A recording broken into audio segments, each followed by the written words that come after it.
Selamat sore Ibu. Sore. Terima kasih Bung Ye sudah meluangkan waktu untuk berkenan terlibat dalam kegiatan wawancara ini. Bagaimana cara Ibu mengidentifikasi kasus-kasus, apakah termasuk ke dalam dilema etika atau ke dalam bujukan moral nih Kak? Sini dilema etika itu muncul kan ketika situasi saat pengambilan keputusan itu dihadapkan pada dua pilihan yang secara moral itu sebenarnya sama-sama benar gitu, sama-sama benar, tetapi bertentangan dengan pengambilan keputusan tersebut gitu.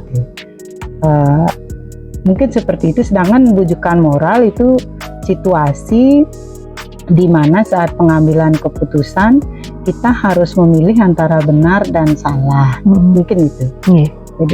Jadi bagaimana cara Ibu dalam menangani jika menemukan sebuah kasus yang merupakan dilema etika, Bu?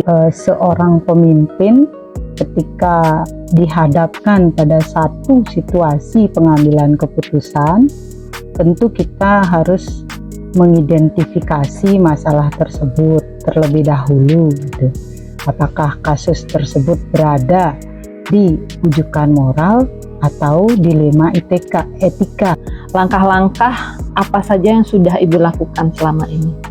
Jadi pertama-tama tentu jika ada satu kasus, satu permasalahan, kita kan tidak bisa menyimpulkan langsung wah ini si A bersalah, si B bersalah, harus begini, harus begitu, kan tidak bisa seperti itu. Jadi kita harus melewati atau harus melakukan pengumpulan fakta, mencari data-data yang relevan dengan masalah tersebut, dan dengan tetap berpikir berbasis nilai akhir gitu. Kemudian apa kira-kira hal-hal yang efektif yang Ibu jumpai terutama dalam menyelesaikan kasus-kasus yang merupakan dilema etika? Yaitu berpikir berbasis hasil akhir gitu.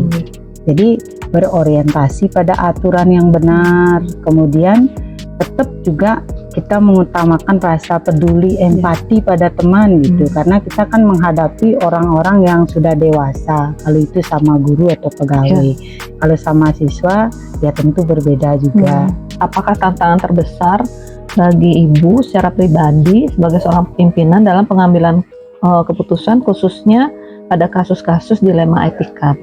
Dilema etika itu adalah permasalahan yang memang agak sulit untuk diputuskan gitu, karena menyangkut hal yang sama-sama benar kan. Sama-sama benar. Jadi ada satu kasus di satu pihak secara pribadi, mungkin di masyarakat kalau ini guru memang benar itu harus dilakukan, tapi di sisi lain kita juga di sekolah yang memang harus melaksanakan tugas sekolah itu sering dihadapkan, apalagi kadang kan guru, pegawai itu ada yang kedun dan lain sebagainya, itu kan sama-sama benar kan, itu melaksanakan tugas di sekolah juga gitu.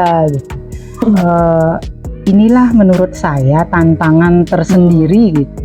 Namun saya kembalikan lagi pada nilai-nilai yang saya pegang teguh, yaitu aturan yang berlaku gitu, serta tetap tidak lupa dengan istilahnya kepedulian terhadap teman gitu, kepedulian terhadap sesama gitu, harus dipertimbangkan. Jadi di sini penting yang perlu dibangun itu adalah sebuah komunikasi. Apakah Ibu memiliki jadwal khusus untuk menyelesaikan kasus ini, ataukah Ibu langsung menyelesaikan di tempat begitu terjadi kasus?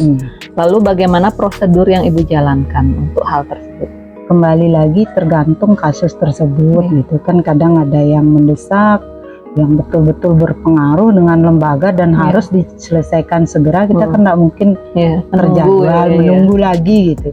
Tetapi di satu sisi jika itu harus melibatkan orang lain, misalnya atasan kita, misalnya dinas pendidikan atau pihak lainnya gitu, ya tentu kita harus jadwalkan karena beliau-beliau pasti punya kesibukan untuk itu gitu.